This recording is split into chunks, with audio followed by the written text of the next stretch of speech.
کہتے ہیں کہ اللہ والوں سے محبت اللہ کے قرب کا ذریعہ ہے، اور اسی طرح کا قرب حاصل کرنے خانقاہ چشتیہ صابریہ حسینیہ سے وابستہ مریدین و متقدین کے ایک کثیر قافلے نے اپنے پیر و مرشد عزیز دکن قادم قوم و ملت حضرت حافظ قاری شاہ محمد عبد المقتدر قریشی چشتی صابری دامت برکاتہ العالیہ کی نگرانی میں درگاہ حضرت سیدنا جہانگیر پیرا رحمۃ اللہ علیہ کی زیارت کا شرف حاصل کیا۔ اس موقع پر حضرت حافظ صاحب دامت برکاتہم نے رقت انگیز دعا کی، ذکر جہری بھی کیا گیا۔ اس موقع پر حضرت حافظ صاحب دامت برکاتہم نے ملک کے حکمرانوں، خاص طور پر تلنگانہ کے حکمرانوں بشمول وزیر اعلیٰ کے سیار اور وزیر داخلہ محمد محمود علی کی درازی عمر اور صحت کے لیے دعا کی۔ شہزادہ پیر طریقت عبد الغفور مصدق سلمہ المعروف مصدق بابا اور M D T T V محمد فرقان احمد چشتی صابری بھی اس موقع پر موجود تھے، جنہوں نے اپنے پیر و مرشد سے اپنی عقیدت کا اظہار کیا۔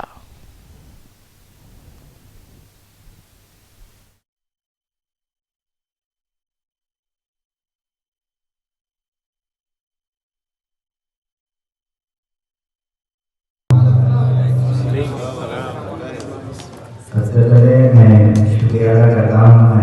آپ شیخ کا جو میرے کو موقع دیا آپ کے پاس آنے کے لیے، اور ایک میں یہاں پر ہوم منسٹر نے صاحب کا مرید بن کے آیا ہوں۔ بالکل میں آپ کا ایرانی بھائی انشاءاللہ تو بھگت صاحب پیر بھائی ہیں، اور میں بس شکریہ ادا کرنا چاہتا ہوں صاحب کا میرے کو موقع دیے۔ شروعات ہو چکی ہے، اب آئندہ آپ سب کی عقلیں دم ہو جائے گی، اور آپ تو کسی وقت یہ نہیں کہیں گے کہ فرقان بابا بس کر دو، ذرا یہ بولتے رہیں گے، آپ سنتے رہیں گے، کیونکہ اتنے قریب بٹھانے کی کچھ نہ کچھ تو بات ہے، تو ظاہر بات ہے انشاءاللہ وہ بھی دن آ جائے گا۔ ابھی اعوذ باللہ شروع ہو گیا ہے، پھر انشاءاللہ جب شروعات ہو جائے گی پھر آپ کو محسوس ہو جائے گا۔ ویسے آپ سب میں اللہ نے ہر ایک کے اندر کچھ نہ کچھ کمال دیا ہے۔ ہم آپ کے سامنے آج جناب اسد صاحب کو کیا پیش کرتے ہیں۔ ہمارے طالب علم نہیں ہے بلکہ حیدرآباد میں ان کا روح تھا، ایک دبدبہ تھا،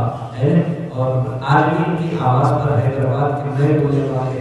ہنڈے بھی کیا کہتے ہیں ان کی آواز پر آ جاتے ہیں۔ لیکن جس دن سے حافظ صاحب سے یہ ملے ہیں، یہ بدلے ہیں، دماغ بدلا ہے، سوچ بدلی ہے، فکر بدلی ہے،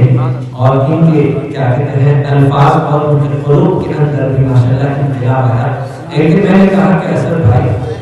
نعت سن رہے ہو، کسی دن سنانے کی بھی کوشش کیجیے، اور میں چاہتا ہوں کہ زیادہ نہیں تھوڑے ہی صحیح حضور صلی اللہ علیہ وسلم کی شان میں کچھ کہیے۔ تو کہتے ہیں کہ آپ نے کہا کہیے، گھر کی طرف جا رہا ہوں، خود بخود میرے دل میں وہ الفاظ آ رہے ہیں، تو وہ الفاظ اشعار کی شکل بنی، اور ایک نعت مصطفیٰ حضور صلی اللہ علیہ وسلم کی شان اقدس میں وہ کچھ اشعار بن گئے۔ اصل میں جو دل کی ایک آواز تھی، جو شیخ کے قلب سے ان کے قلب کو روشن کرنے کا سبب اور ذریعہ بنی، اور اصل میں آپ سے انشاءاللہ سناتے ہیں، اور انشاءاللہ اگلی مرتبہ آپ سے بھی کچھ سنائیں۔ خانقاہ چشتیہ حسینیہ صابریہ کے زیر اہتمام درگاہ حضرت جہانگیر پیرا رحمۃ اللہ علیہ میں آج زیارت کا پروگرام منعقد کیا گیا تھا، جو عزیز دکن قادم قوم و ملت حضرت حافظ قاری شاہ محمد عبد المقتدر صاحب قریشی چشتی صابری دامت برکاتہ العالیہ کی زیر نگرانی منعقد ہوا، جہاں فاتحہ خوانی کی گئی۔ اور اس زیارت کی سب سے خاص بات یہ رہی کہ یہاں پر ملک میں جس طریقے کی بھی وبات چل رہی ہو یا اس کے آثار بتائے جا رہے ہیں، اس سلسلے میں ملک کو اس سے بچانے کے لیے، اس کو محفوظ رکھنے کے لیے دعا کی گئی، اور سرحدوں پر رہنے والے فوجیوں کے لیے دعا کی گئی، ان کے تحفظ کے لیے دعا کی گئی، اور ملک کے حکمرانوں کے لیے دعا کی گئی، خاص طور پر حکومت تلنگانہ کے سربراہوں کے لیے بھی دعائیں کی گئی ہیں۔ کیمرامین عبدالرزاق کے ساتھ حسان عرفان، ٹی ٹی وی۔ ناظرین، ہمارے ٹی ٹی وی نیوز کو سبسکرائب کریے، بیل آئیکن کو پریس کریے، شیئر کریے اور لائک کرنا نہ بھولیں، اور کسی ایڈورٹائزمنٹ سے متعلق جانکاری کے لیے ہمارے اس نمبر پر کانٹیکٹ کیجیے۔ ہمارا نمبر ہے 9550102020۔